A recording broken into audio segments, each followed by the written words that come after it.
de Libertad y Cultura Política, auspiciadas por la Cátedra Alfonso Reyes, el Colegio Nacional, la Universidad Autónoma del Estado de Morelos y el Instituto Nacional de Antropología e Historia.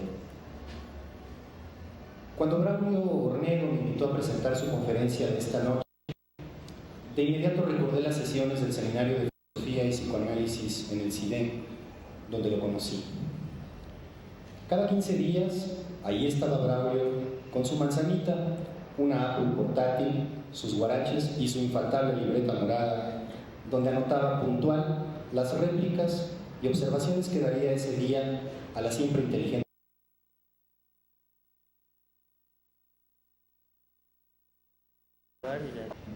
Sean bienvenidos a esta sesión del ciclo de conferencias de Libertad y Cultura Política, auspiciadas por la Cátedra Alfonso Reyes, el Colegio Nacional, la Universidad Autónoma del Estado de Morelos y el Instituto Nacional de Antropología e Historia. Cuando Braulio Ornedo me invitó a presentar su conferencia de esta noche, de inmediato recordé las sesiones del Seminario de Filosofía y Psicoanálisis en el CIDEM, donde lo conocí.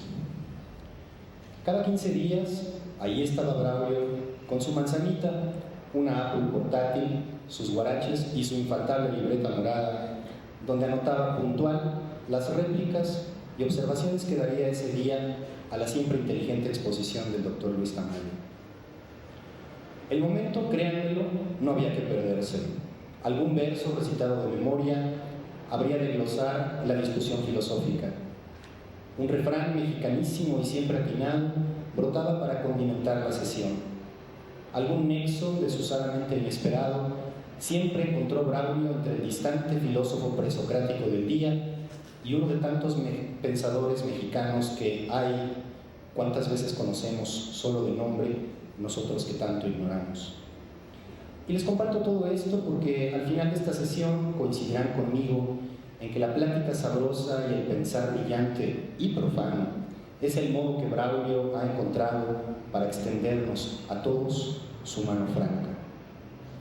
En este punto, no sé por qué extraña razón recuerdo aquella definición que nos dejó Ambrose Bierce en su delicioso Diccionario del Diablo. 5. Miserable cuya defectuosa vista le hace ver las cosas como son y no como debieran ser.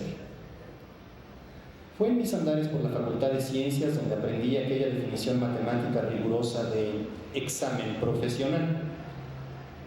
Reunión de n más 1 individuos en donde n tratan de demostrar que el otro es un perfecto imbécil y una vez que lo logran le llaman colega. Así que, aunque Braulio se oponga, este es el mejor momento para leer a los concurrentes su currículum vitae. Braulio Miguel Eduardo Ornedo Rocha, arquitecto con estudios parciales en ingeniería, investigación de operaciones y planeación en la División de Estudios de Posgrado de la Facultad de Ingeniería, matemáticas en la Facultad de Ciencias y filosofía en la Facultad de Filosofía y Letras de la UNAM. Músico, poeta y empresario por convicción apasionada, arquinepto egresado del autogobierno de la Escuela Nacional de Arquitectura de la UNAM, con su tesis Contra el Desarrollo Urbano de 1980. Desprofesionalizado de origen en el CIDOC de Cuernavaca, con el ejemplo y magisterio de Iván Illich de 1972 al 2002. Lector varado en la constelación binaria de los soles de Monterrey, Alfonso Reyes y Gabriel Said, quienes junto con Iván Illich son sus más íntimos mentores por elección personal e insondable destino. Creyente, budista incipiente, anarco guadalupano, aprendiz perenne de casi todo, empecinado practicante de inconexos oficios, arquitecto, tipógrafo, dibujante, actor, músico, impresor, consultor de sistemas, padre e hijo, contraurbanista, estadígrafo, editor, dramaturgo, profesor, empresario editorial y, en resumen, poeta, que obviamente poco aprieta en casi todo. Crítico infatigable de la religión global del progreso y de la tribu universitaria, vanguardia de su Iglesia Universal, constructor permanente de laberintos de lectura y otros espacios digitales imaginarios que apenas ha puesto alguna piedra sobre piedra en el mundo material. Vicioso lector de la naturaleza, su más seductora y estimulante compañera.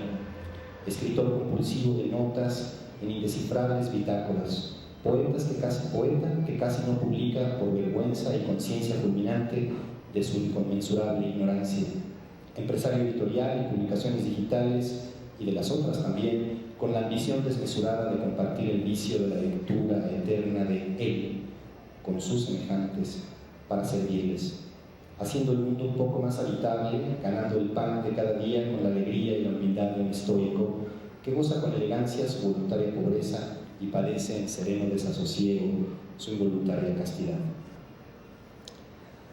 Lo pueden encontrar a Braulio, pueden encontrar algo de sus publicaciones en la red, en internet, en la Academia Mexicana de la Lengua, el Colegio Nacional, la página de Alfonso Reyes, Iván Illich y en Matemágica.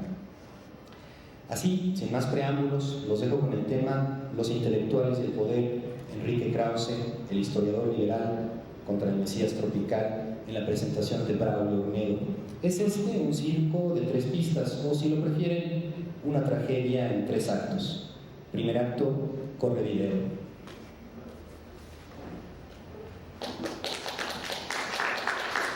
Espero no defraudar tanto a esa amistad como a el coraje, a la oportunidad de contar con su presencia el día de hoy. Trataremos precisamente el tema referido a los intelectuales y el poder y examinaremos el caso específico particular del doctor Enrique Krause en un enfrentamiento a 2 de 3 caídas sin límite de tiempo. Corre. No tiene nada. Quisimos pagar, pero lo declaramos públicamente, a diferencia de las estratagemas usuales en los medios masivos, muy particularmente Televisa y Televisión Azteca, que sin avisarnos igual nos la dejan ir.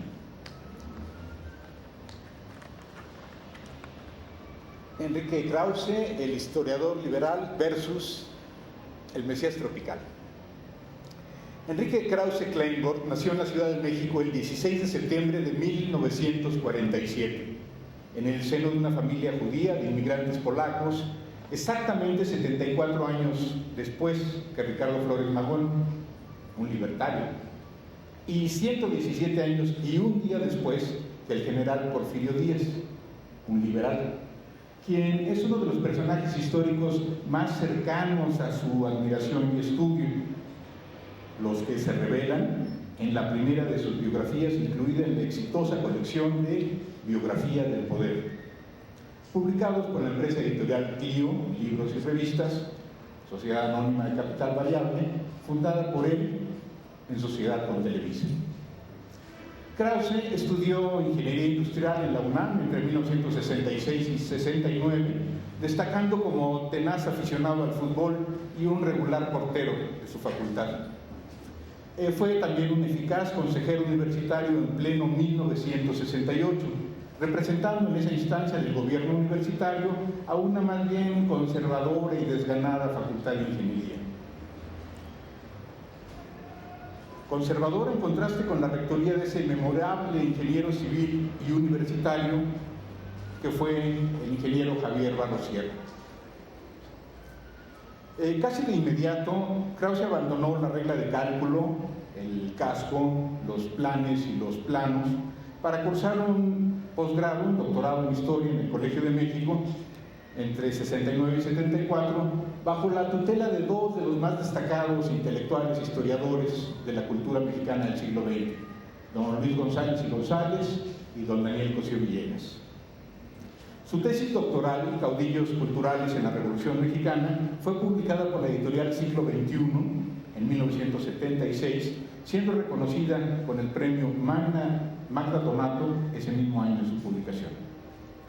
En 79 obtuvo la beca Guggenheim y es miembro a partir del año 1990 de la Academia Mexicana de la Historia. Recibió la gran condecoración de la Cruz de la Orden Civil de Alfonso X el Sabio en España el 10 de diciembre de 2003 y fungió como jurado del Premio Cervantes ese mismo mes y año. Fue electo miembro de la más alta institución de la cultura en nuestro país, que agrupa a los mexicanos de excelencia en las artes las ciencias y las humanidades, ingresando en el Colegio Nacional el 27 de abril de 2003. Uno de los primeros escarceos de Enrique Krause con la pluma fue en colaboración con su entonces condiscípulo en el Colegio de México, Héctor Aguilar Camín. Ambos formularon un texto crítico cuestionando a la revista Plural, dirigida por quien, con el paso del tiempo, sería su maestro, socio y tutor intelectual, Octavio Paz. La crítica de los dos incipientes historiadores obtuvo pronta respuesta en Plural con un breve y contundente comentario sarcástico, refiriéndose con desdén a esa crítica como elaborada por medio cerebro repartido en dos cabezas. Enrique optó, creciéndose al castigo, por incorporarse al equipo dirigido por Octavio Paz, mientras que Héctor decidió conformar su propia cofradía, más bien antagónica y competidora a la de Paz, dando lugar al grupo de la revista Nexos, grupo del que algunos suspicaces creen que tiene sus propios nexos con el gobierno. Cuando Plural se transformó en la revista Vuelta como resultado del golpe perpetrado por Luis Echeverría Álvarez en contra del periódico Excelsior, dirigido entonces por Julio César García, el grupo de escritores que participaron en el Plural de Excelsior, encabezados por Paz, fundaron la revista Vuelta. En su directorio figuraba el joven, entonces treintañero, Enrique Krause, nada menos que como secretario de redacción de 1977 a 1981 y posteriormente como subdirector de 1981 a 1996 en dicha destacada revista.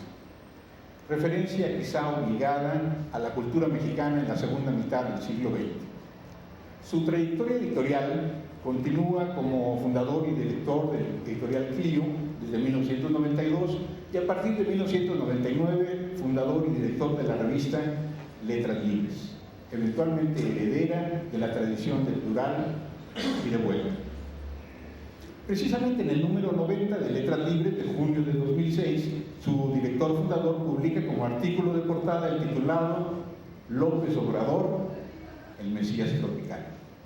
Ensayo en el que, según el comentario editorial de presentación, se pretende hacer, cito, una puntual interpretación biográfica de Andrés Manuel López Obrador, con lo que Krause descubre en él inspiraciones mucho más profundas y perturbadoras, experiencias teológico-políticas y psicológicas que tuvieron lugar en su natal Tabasco. Hasta ahí la cita del comentario editorial de Fernando García Ramírez, subdirector de la revista. Desayuno madrugador. Desayuno con el peje. Es el título del primer apartado del artículo reseñado. Desayuno realizado una mañana, dice Krause, casi una madrugada de agosto de 2003, durante la cual Andrés Manuel mencionó sus libros sobre la historia de Tabasco, reconociendo que estaban muy basados en Don Daniel. La alusión a su maestro llevó a Krause a recordar la opinión de José Villegas sobre el general Lázaro Cárdenas. Dice Krause que decía José Villegas: yo siempre lo admiré por su instinto popular. Krause advierte en Andrés Manuel la misma cualidad, cito, que bien usada podría enfilarlo a la presidencia. Sin embargo, enfila de inmediato la entrevista hacia el relativo desdén de Andrés Manuel por viajar, pues descubre que ni pasaporte tiene, lo que le permite afirmar a Krause que, cito, era difícil que un hombre sin mundo entendiera el mundo y el lugar de su país en el mundo. Era difícil que un hombre encerrado en su mundo llega a la necesidad de reformarlo en un sentido a la vez realista y moderno. En el concepto de López Obrador, todo lo que México requería para su futuro estaba en su pasado. Hasta aquí Krause. Es curioso constatar cómo la interpretación de Krause en este último punto coincide con esa caracterización de México hecha por el periodista Alan Reading en su muy vendido libro Vecinos Distantes, editado por Joaquín Ortiz en 1985. un verdadero éxito editorial para don Joaquín en ese entonces, que le permitió hacer 12 ediciones de 20,000 ejemplares cada una de ellas en un solo año. Dickens se propone hacer un retrato de los mexicanos, señalando que a pesar de que el país tiene una historia milenaria, sigue sujeto, anclado en un denso pasado. A diferencia de los Estados Unidos, que con una historia de apenas un par de centurias, se encuentra ya instalado en pleno siglo XXI. No es casual que la visión del observador extranjero, partidario de la modernidad y el progreso, Made in USA, coincida con la del historiador liberal. Krause comete un error elemental al recordar que Tabasco, caso no único pero sí excepcional entre los 32 estados de México, no había dado un solo presidente a México. Hasta un alumno de secundaria debidamente escolarizado con el jugoso negocio de la enciclomedia de los Briviesca sabe que son 31 los estados de la República, más el Distrito Federal, que todavía no es estado, aunque quizá pronto lo será. Pero es Andrés Manuel quien le revela, al decir de Krause, una pista biográfica cuando le señala que, cito, a los tabasqueños se nos dificulta mucho acostumbrarnos al altiplano. Es otra cultura. También a mí me ha costado mucho trabajo adaptarme. Para mejor explicarse, Andrés Manuel procedió a leer en voz alta un párrafo de uno de sus libros. Cito, en Tabasco, la naturaleza tiene un papel relevante en el ejercicio del poder público. En consonancia con nuestro medio, los tabasqueños no sabemos disimular. Aquí todo aflora y se sale de cauce. De aquí parte, dijo, mi teoría sobre el poder tropical. El tabasqueño debe controlar sus pasiones. Quizá en el futuro, le respondió Krause al despedirse, tenga usted que hacer una adaptación aún mayor, pasar del altiplano a la aldea global. Cárdenas popular, López populista. Lejos de Cárdenas y ajeno a Juárez, es el título de los dos apartados siguientes en los que se intentan demostrar las diferencias entre el hacer y el decir de Andrés Manuel con relación a su afirmación de que hay que ser como Lázaro Cárdenas en lo social y como Benito Juárez en lo político. El primer punto en su deslinde es diferenciar entre un general misionero con instinto popular como Cárdenas y un mesías tropical generosamente y peligrosamente populista como el señor López. Nótese que las metáforas religiosas también son del gusto de nuestro historiador liberal.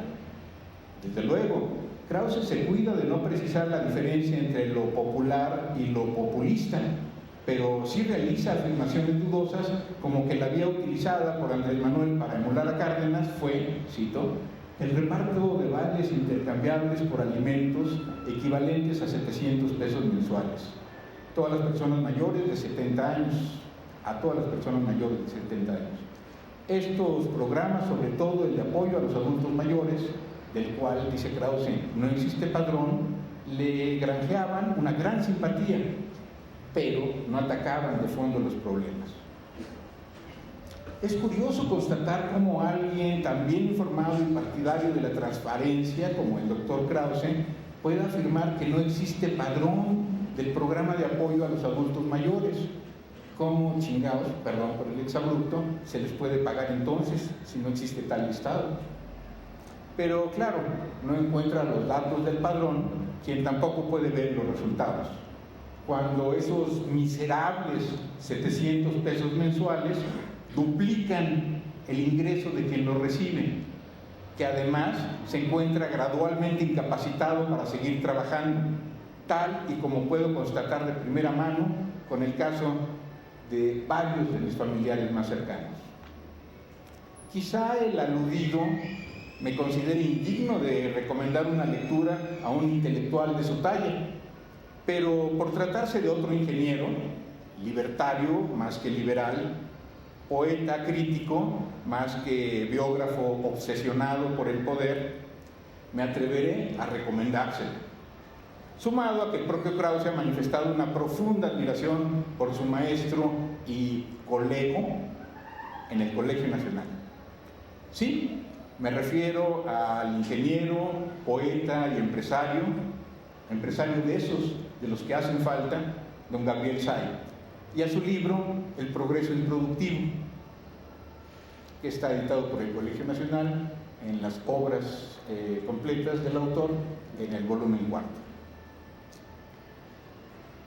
En este libro, Say se anticipa, como en otras profecías cumplidas, recuérdese si no, adiós al PRI, a la política de repartir en efectivo, como ha puesto en práctica Andrés Manuel, y se titula precisamente la tercera sección de propuestas prácticas de esta insólita obra, en donde el poeta Say establece que, sí, si es cierto que queremos redistribuir el ingreso, ya es hora de empezar a hacerlo en efectivo. Le endilgaría Krause el adjetivo de populistas a esta colección de ensayos de nuestro maestro Say, escritos y muchos de ellos publicados en Plural y Vuelta durante las presidencias populistas por excelencia de Echeverría y López Portillo. Conoce Krause estas ideas, pero prefiere mantener un conveniente sesgo evasivo en función de sus intereses personales o quizá de clase. Una diferencia importante entre ambos ingenieros, editores y escritores es en el manejo de las cifras. Parece que es una cuestión importante entre los ingenieros, pues mientras don Gabriel es impecable en la claridad de fuentes y significados de los datos, es también implacable en lo certero y pertinente de la crítica. En cambio, el doctor Krause utiliza los datos numéricos con el cripticismo propio de los economistas, o peor aún, el de los políticos. Adjunto como botón de muestra el juicio al desempeño del jefe de gobierno del DF cuando remata su argumento afirmando que, sí, entre 2000 y 2004 el crecimiento del PIB en el Distrito Federal fue inferior al crecimiento promedio acumulado en el resto de las entidades. Y el empleo formal entre 2000 y 2005 creció mucho menos que en el resto del país. ¿Es realmente significativo, me pregunto, comparar este tipo de datos macroeconómicos en el lapso de un lustro? ¿De dónde provienen esos datos? ¿Habrá sido asesorado por Sodi o por Hildebrando, nuestro liberal historiador? Lo que sí queda de manifiesto es que la crítica de Krause va coincidiendo misteriosamente con la línea crítica de los spots televisivos del PAN en su muy eficaz guerra sucia, intimidatoria y efectiva sin duda en los amplios sectores de la población adoctrinados por la televisión, pero sobre todo reveladora de un profundo desprecio por la inteligencia del electorado mexicano. No afirmo que Krause sea franco partidario de Felipe Fraudelón, porque a diferencia de su maestro Say, no lo asume públicamente, permaneciendo embosado en su acomodaticia pose de demócrata liberal, sin adjetivos. Pero sí creo, para despejar las crecientes dudas, que nos debe a sus lectores sendos artículos sobre el IFE, Hildebrando, Calderón y Madrazo, que eventualmente podrían titularse Biografía de una trilogía amafiada. Sin demérito de los notables trabajos de Sabina Berman y sobre todo de Enrique Serna, que acompañan esta entrega de Letras Libres. Una reflexión crítica sobre los otros candidatos desde la perspectiva de una inteligencia como la del doctor Krause nos hace falta a los lectores y electores mexicanos. Se da su rayita, más bien gordita, entre el socialismo químicamente puro del general Cárdenas, ajeno, según él, a la dialéctica histórica de la lucha de clases, en contraste con el socialismo populista de Andrés Manuel, cuya, cito, retórica de polarización social, el general Cárdenas, representado por Krause, no habría avalado de ninguna manera. El comisionado Cuauhtémoc, probablemente tampoco. Cito: A partir de las ruidosas querellas legales en las que se vio involucrado en 2004 y 2005, el jefe de gobierno recurrió a una retórica de polarización social que Cárdenas no habría avalado. Su vocabulario político se impregnó del conflicto entre las clases. Sus enemigos eran los enemigos del pueblo, los de arriba, los ricos. La palabra dinero era necesariamente sinónimo de abuso, de inmoralidad, de ausencia de decoro, de impureza. Vamos a establecer, profetizó, una nueva convivencia social, más humana, más igualitaria. Tenemos que frenar a esa corriente según la cual el dinero siempre triunfa sobre la moral y la dignidad de nuestro pueblo. Hasta aquí Andrés Manuel. Ahora sí, el historiador neoliberal sale a relucir, asumiendo como demócrata, sin más adjetivo que liberal, una clara posición de clase que pretende hacer borrón y cuenta nueva con las eventuales aportaciones, si acaso existen, según él, del materialismo dialéctico y sobre todo del materialismo histórico. No es de esperarse de un historiador capaz creer que la cacareada caída de los regímenes del socialismo autoritario de Estado representa una demostración definitiva de la inexistencia de la lucha de clases, o de que la palabra dinero no es sinónimo casi siempre de abuso e inmoralidad, o de lo utópico e irrealizable del potencial real de socialismos democráticos y libertarios, así en plural, aunque se enojen los globalifílicos. No existe un futuro único, resultado del devenir histórico hacia el progreso, según la profesión de fe de los progresistas, sino infinidad de futuros posibles que aguardan como semillas que eventualmente germinarán al implacable paso del tiempo, a partir del imaginar ocioso de los dioses y el hacer doloroso de los humanos. Ajeno a Juárez.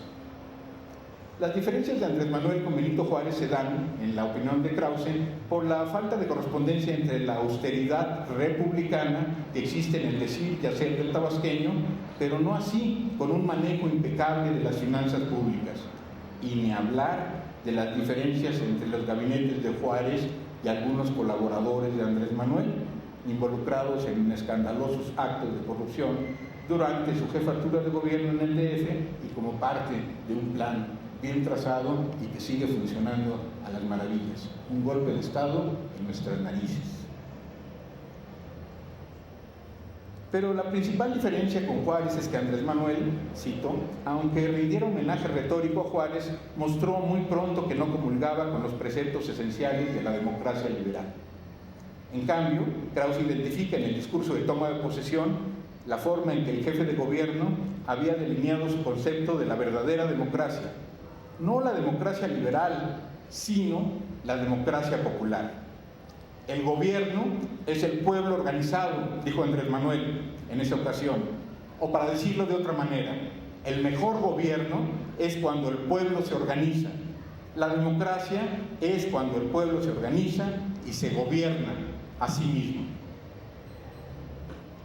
Esta visión de una democracia directa y popular es cuestionada por Krause, enmarcándola paradójicamente en la tradición conservadora y contraponiéndole la tradición liberal como antídoto.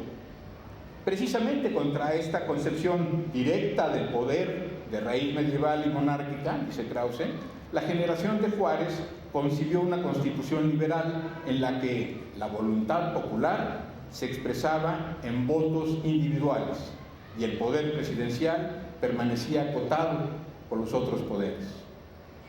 El gran logro de la democracia liberal: un ciudadano, un voto. Voten y olvídense que para eso lo representa el soberano. Ciertamente, el modelo de Estado impulsado por los liberales luchaba por un gobierno representativo y federal, centralista, inspirado en el ejemplo norteamericano, pero sin el debate y la disputa bélica que se dio allá entre republicanos federalistas y antifederalistas, o confederados. Pero claro, como eran los malos de la película, están apestados. Hablar de confederados es lo mismo que hablar del Partido Republicano Norteamericano en la actualidad y su presidente en funciones.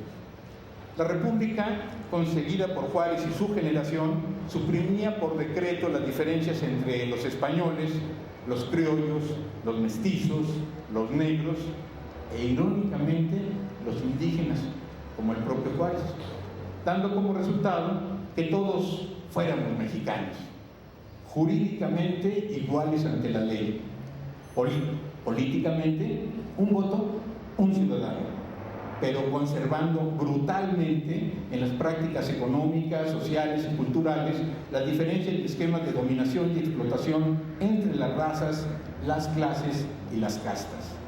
Esto es, algunos siguieron siendo más iguales que otros, herencia antidemocrática liberal que se mantiene vigente hasta nuestros días.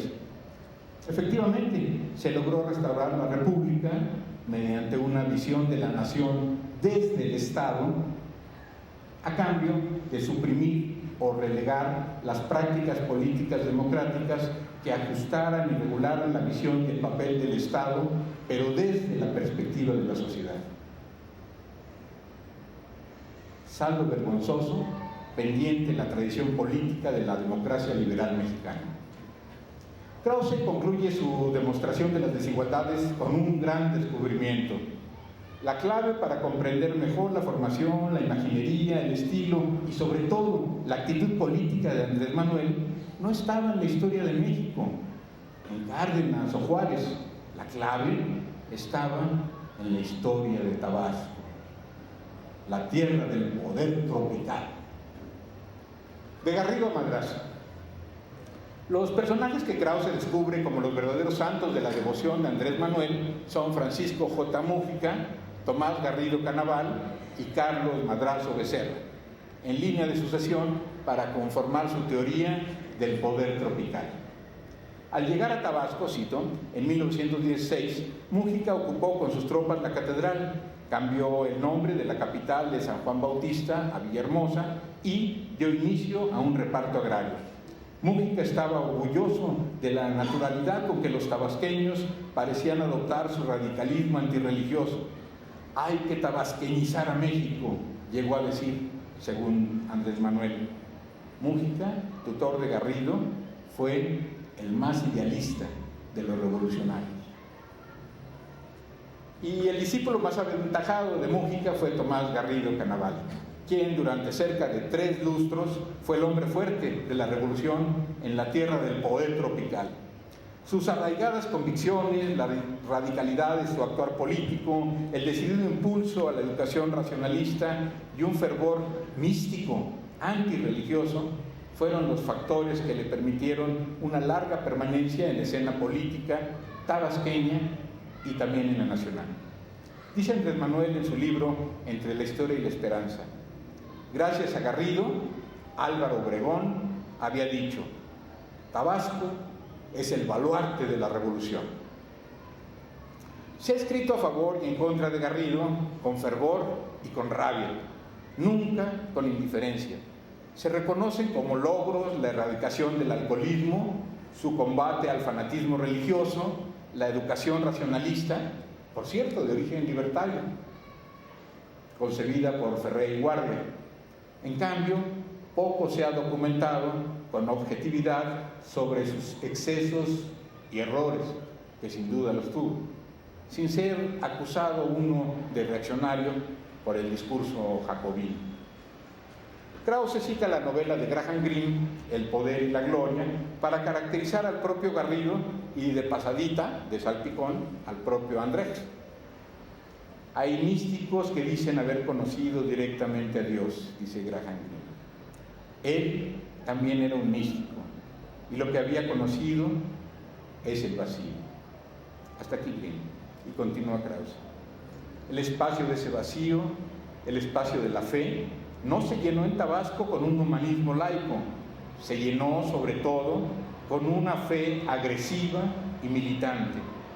En la Meca tabasqueña no se enseñaba la ciencia, se la predicaba. Andrés Manuel, sin embargo, cuestiona en su libro a Garrido señalando que no era un socialista y que sin ser un libertador fuese un caudillo autoritario. Un visionario, eso sí, de gran sensibilidad.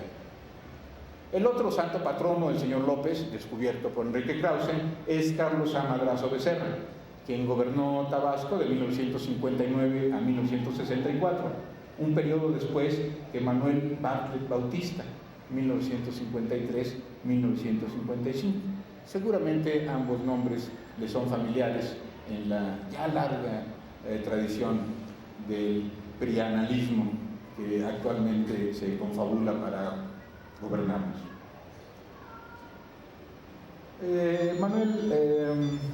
Carlos A. Madrazo Becerra fue un sobresaliente becario, fundador de las Camisas Rojas de Garrido Canaval y entusiasta partidario de la educación socialista durante el régimen cardenista, momento en el que ingresó en el Partido Nacional Revolucionario, antecedente del PRI, y en el que intentó democratizar al partido mediante elecciones internas. Pero eso era como demasiada y peligrosa democracia que ponía en manos del azar y del vulgo el reparto del queso, propiedad exclusiva del supremo dador de todas las chambas, siendo por esto obligado a dimitir. Murió junto con su esposa, trágicamente, en un sospechoso accidente de aviación, junto con un famoso tenista, Rafael Pelón Osuna, y otra casi 100 de pasajeros. El rayo de los pobres. La trayectoria política de Andrés Manuel López Obrador se inicia como coordinador de la campaña para senador del poeta Carlos Pellicer en 1976. Fue director del Centro Indigenista de la Chontalpa, presidente del PRI estatal, de donde fue obligado a renunciar por intentar una reforma semejante a la de Carlos Madrazo, que intentó Carlos Madrazo a nivel nacional. Logró la presidencia municipal de Macuspana mediante una coalición de partidos de izquierda. Fue fundador y organizador del PRD en Tabasco. En 1994 contendió frente a Roberto Madrazo por la gobernatura estatal, elección que pierde por un margen muy pequeño, que parece que se fue haciendo costumbre. Pero gana la presidencia nacional del PRD en 1996, la jefatura de gobierno del DF en 2000 y a fines de 2005 la candidatura a la presidencia de la República por el PRD. Andrés Manuel escribió al final de su libro, como una profecía, al decir del religioso adjetivar de Krause, aunque a mí me parece llanamente una simple proclama de principios.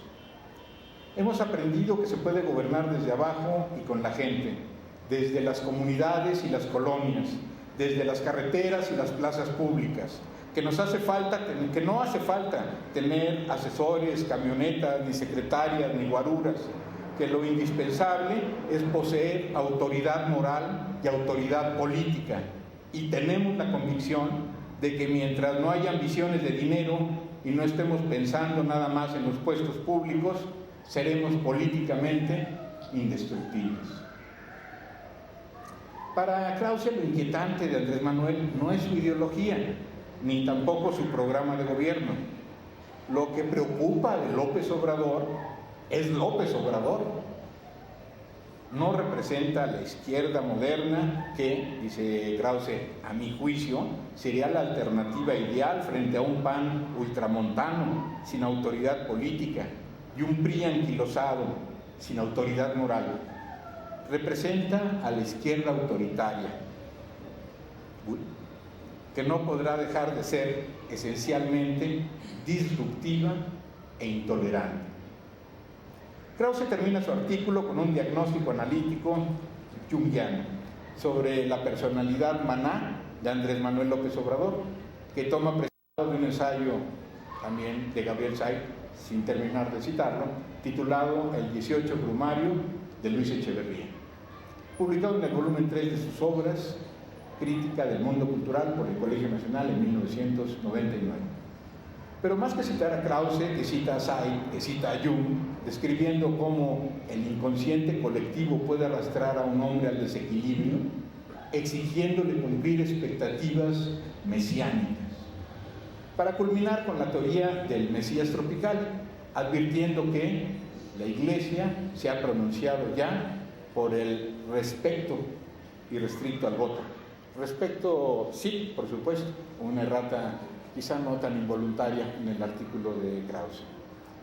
Me ocuparé para terminar en citar y parafrasear algunos fragmentos del texto de Say para concluir con la parodia del 18 Brumario de Vicente Fox, quien, en vez de usar los poderes que tuvo para servir al país, lo reinvirtió en adquirir o en tratar de adquirir más poder. Se dedicó apasionadamente a hacer crecer la silla presidencial hasta que le quedó grande, a pesar de lo grandote, logrando acabar con la incipiente democracia mexicana, apoyándose precisamente en ella, mediante un montaje electoral en el que la santificada Triple Alianza, gran capital, gobierno y medios, lograron imponer a su candidato, con lo cual los mexicanos no solo obtuvimos la caricatura de Fox en chaparrito y pelón, como el innombrable, sino al propio Chente Fox en caricatura por 6 años más.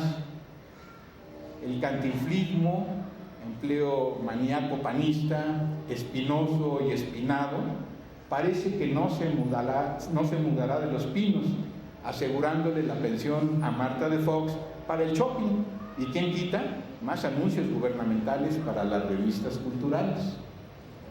Concluyo con 2 citas entresacadas del 18 Brumario. La primera de Marx, del original 18 Brumario de Luis Bonaparte. La segunda de Maurice Joly, tomada de su libro Diálogo en el infierno, entre Maquiavelo y Montesquieu.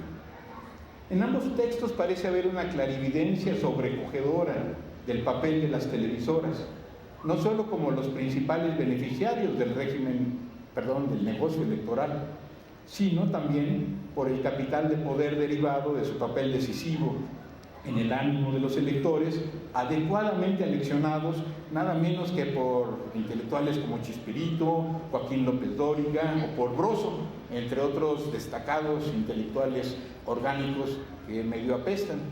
Será por la organicidad de la que provienen, de la democracia liberal televiciosa. El asunto es trágico, no cabe duda, pero ellos saben hacerlo entretenido y banal. Dice Carlos Marx: en nuestros tiempos se trata no tanto de violentar a los hombres como de desarmarlos, menos de combatir sus pasiones políticas que de borrarlas, menos de combatir sus instintos que de burlarlos, no solamente de proscribir sus ideas, sino de trastocarlas, apropiándose de ellas. Escrito en 1857. Dice Maurice Joly: es posible crear instituciones ficticias que respondan a un lenguaje y a ideas igualmente ficticias. Es imprescindible tener el talento necesario para arrebatar a los partidos esa fraseología liberal con que se arman para combatir al gobierno. Es preciso saturar de ella a los pueblos hasta el hartazgo. Uno de los grandes secretos del momento consiste en saber adueñarse de los prejuicios y pasiones populares, a fin de provocar una confusión que haga imposible todo entendimiento. Y ustedes, lectores, amigos mexicanos, ¿qué dicen?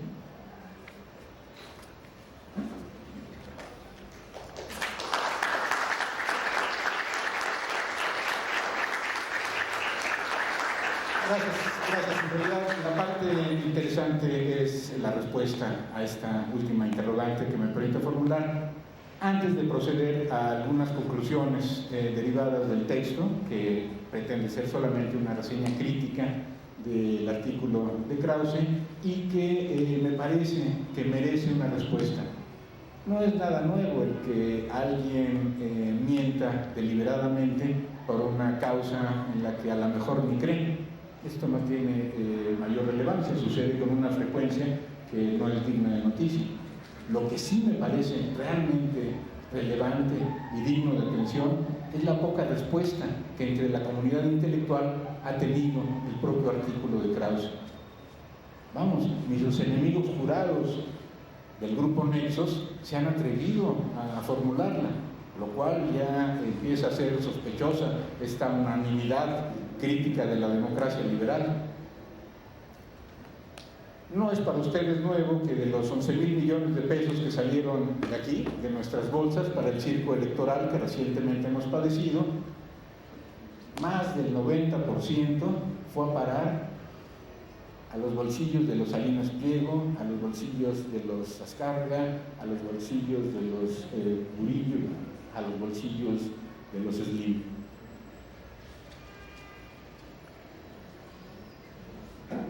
Quisiera dar paso a sus intervenciones, que para nosotros es la parte sustantiva de esta presentación. Una reflexión colectiva, elementos para un análisis y un juicio crítico es el propósito de la organización de este ciclo de conferencias. Esperamos poder coadyuvar en alguna pequeña medida a que cumplamos con este propósito. Y de ahí la invitación a su participación, sus preguntas, sus comentarios de nuestros cumplidos y otras tareas. Hay una por aquí.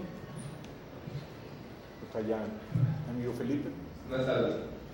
Estuvo muy buena la conferencia y sirvió como panorama. Me gustaría saber cuáles son los peligros del populismo, porque se ve como una amenaza y por qué se relaciona con la entidad mesiánica. Bueno, Krause lo menciona durante su entrevista con Carmen Aristegui, que vimos al principio. Ustedes recordarán, hace ver que una personalidad mesiánica y populista, ambos adjetivos van entreverados en la caracterización que hace Krause de Andrés Manuel, tiene como un peligro, que no utiliza la palabra peligro, la posibilidad de que las instituciones se vean rebasadas por un liderazgo carismático, por un contacto directo entre el líder popular y el pueblo, las gentes, las personas. Ese rebasar las instituciones es una preocupación compartida no solamente por Krause, esto se ha expresado reiteradamente por los acólitos Germán Martínez, Camilo Muriño, César Nava y otros brillantes acólitos de la nueva inteligencia, de esta nueva inteligencia mexicana que tiene a bien ser muy eficaz, que han sido muy aplicados para utilizar los principios de la investigación de operaciones, de la administración científica y lograr sus propósitos.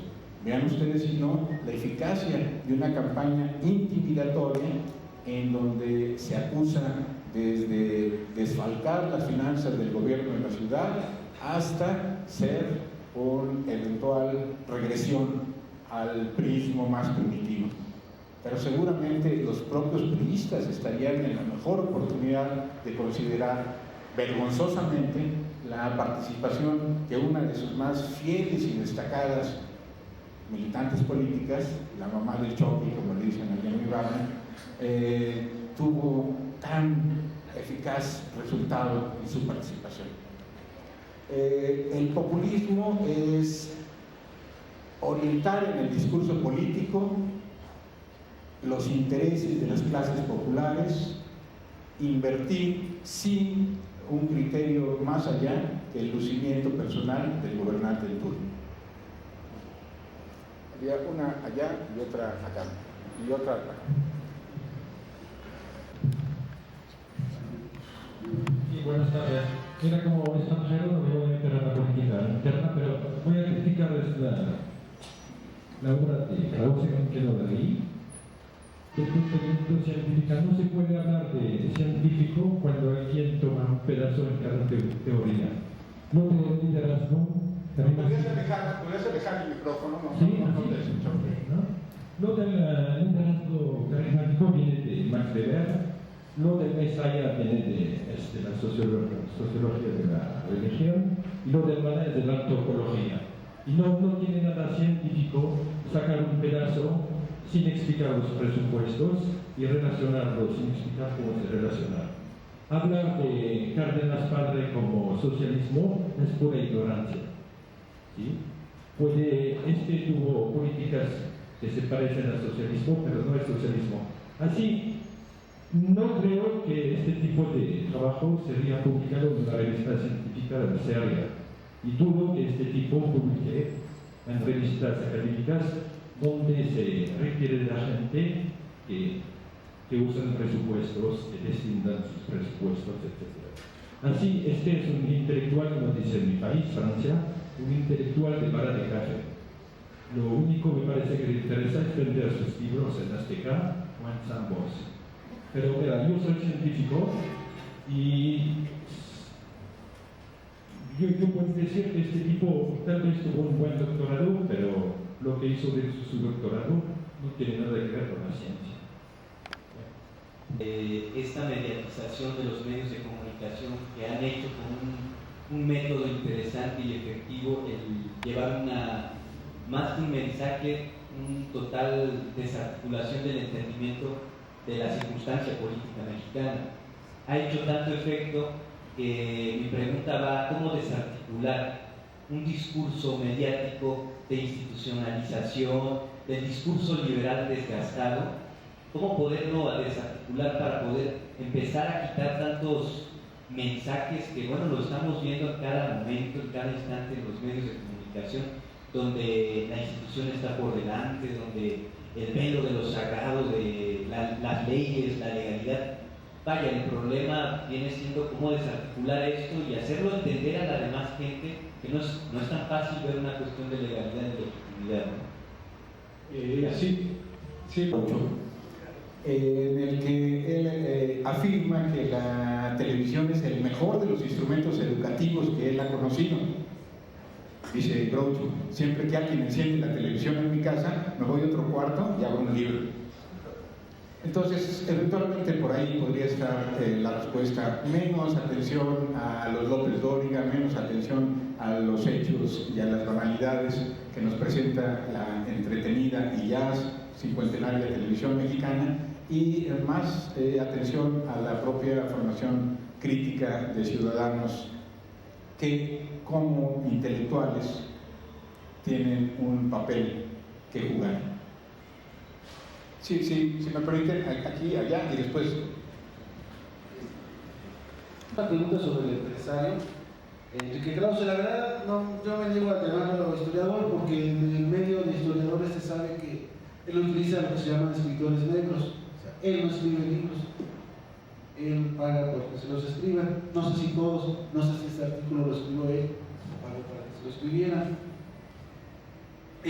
A mí lo que me llama la atención es, y yo estoy concuerdo con Philip, o sea, Krause no es científico social. O sea, si uno revisa sus libros de biografías del poder, que cualquier estudiante los puede hacer, y donde hace ciertas afirmaciones bastante ideologizadas, se comprueba que, por cierto, este fue un gran negocio que estableció con el odiado o criticado PRI en la época de Miguel de la Madrid, un mega negocio a través del Fondo de Cultura Económica, ¿no? Ahí sí no hay corrupción, ahí sí no hay tráfico de influencias, pero y además de la pobreza de la derecha, ¿no? Que es su máximo intelectual, es el que en su revista teórica tiene que darle una seriedad a las críticas a lo que ellos consideran de la izquierda, que eso es muy mal. Pero ¿cómo son sus ligas?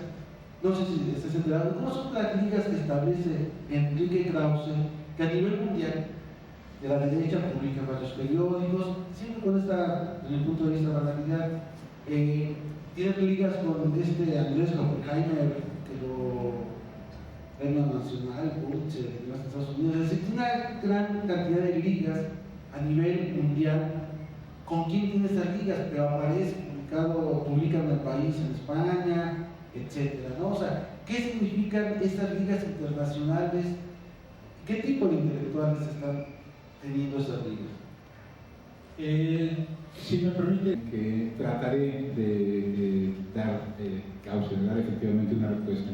Un día en la vida de Enrique Krause es desayunar a las 8:30 en la Hacienda de Morales con Roberto Hernández, comer en otro exclusivo y destacado restaurante con Carlos Slim y cenar con el Junior Azcárraga Llano. Sus socios, sus amigos, sus cómplices están en la misma clase social a la que él pertenece, como un demócrata liberal que se presenta. No quiero dejar simplemente que estos vínculos personales representan intereses más allá. Fuera de lo que sí está documentado, y cualquiera de ustedes lo puede comprobar en el registro público de la propiedad, Krause tiene la tercera parte de la inversión en Editorial Clio, Libros y Videos, que es una empresa fundada por él en colaboración con el grupo Televisa. En cuanto a los vínculos internacionales, yo también me lo pregunto, sus publicaciones en el país, sus libros en Tusquets, sus becas frecuentes, que yo mencioné aquí una vez de la beca en Guggenheim, pero ha tenido estos mismos patrocinios durante 2 o 3 ocasiones adicionales en su vida, probablemente nos permitan tener una línea de investigación en el sentido. En cuanto a la cientificidad de Krause, quisiera aprovechar tanto el señalamiento de Felipe como el tuyo propio para una reflexión colectiva.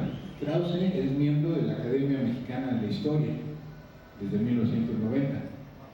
Krause es miembro del Colegio Nacional. Quiero recordar a ustedes que el Colegio Nacional es la más alta institución que agrupa a los mexicanos de excelencia, los más destacados mexicanos en artes, ciencias y humanidades. Probablemente la relación personal entre Enrique Krause y 4 miembros prominentes del Colegio Nacional tuviera algo que ver con esta designación. Con Luis González y González, con Daniel Cosío Villegas, con Octavio Paz y con Gabriel Saad. Los 4 miembros del colegio, los 4 ligados en mayor o menor medida. En el caso de Krause, Saad y Paz es evidente en el grupo de la revista Plural, la revista Vuelta y actualmente Letras Libres. Y en el caso de Saad es una interrogante que no tendría una respuesta definitiva. Cuando en ocasiones podrían parecer aliados, terminan acusándose uno de judío y el otro de terrorista palestino por los respectivos orígenes étnicos, además de los diferentes enfoques. Mencionaba al principio que Krause nació el 16 de septiembre como Ricardo Flores Magón, un pensador libertario del cual podemos estar orgullosos quienes lo conocemos, lo estudiamos y nos sentimos afines a sus ideas de un socialismo antiautoritario, pero también con otros puntos, el manejo de las cifras, la claridad en cuanto a los pronunciamientos de tomar partido y asumirlo públicamente. Finalmente, yo no me siento con mayor interés por la cientificidad del señor Krause. Sé que los historiadores, que hay historiadores importantes en nuestro país que no pertenecen al Colegio Nacional, como Enrique Florescano, por citar un ejemplo de los varios ejemplos que podríamos enumerar, pero que sin embargo sí el Colegio Nacional representa una agrupación no solamente de lo más destacado de la intelectualidad mexicana, sino también, y me atrevería a decir, sobre todo, so pena de tener que estirar el cuello y terminar degollado, de los vínculos del poder. Los creadores del Colegio Nacional, Antonio Caso, Alfonso Reyes, José Vasconcelos, Diego Rivera, José Clemente Orozco, Carlos Chávez, Ignacio Chávez, son todos ellos intelectuales ligados al poder hasta nuestros días. Fernando del Paso, Carlos Fuentes, quizá con algunas notabilísimas excepciones como la de José Emilio Pacheco, la de Luis Villoro, y otras evidentísimas complicidades como la de Jesús Cumate, Guillermo Soberón y algunos otros destacadísimos científicos que en opinión del propio doctor Raúl Pérez Tamayo, también miembro del Colegio Nacional, y quizá una de esas excepciones, inteligencias críticas de un científico que también es un humanista, todo científico que solo sabe de su ciencia, al final pues, ni de su ciencia sabe. A mí me llama mucho la atención eso del mesianismo que menciona en el artículo, porque yo creo que es mucho más peligroso el que nuestras instituciones, que se supone que deben de ser eficientes independientemente del gobierno en turno y que nos sirven a nosotros como ciudadanos, estén al servicio del gobierno y del capital. Me parece mucho más peligroso.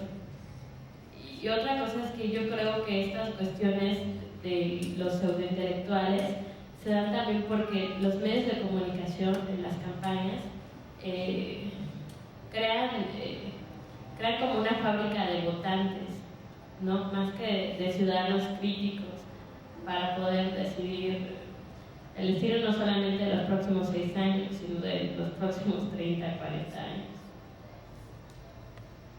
El papel fundamental que han jugado los medios de comunicación, los electrónicos, los impresos, parece que ahora hay un amplio abanico de posibilidades en la prensa escrita, que con excepción de la jornada podemos pasar de la derecha más conservadora a la ultraderecha más reaccionaria, espinosa, espinante y radical a su modo. Allá atrás, por favor, después.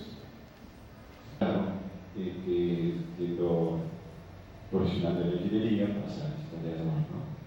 Claro, pues ahora ya nos hemos preparado y podemos abarcar muchos campos de estudio, pero bueno, coincide con el señor, cuando yo conozco de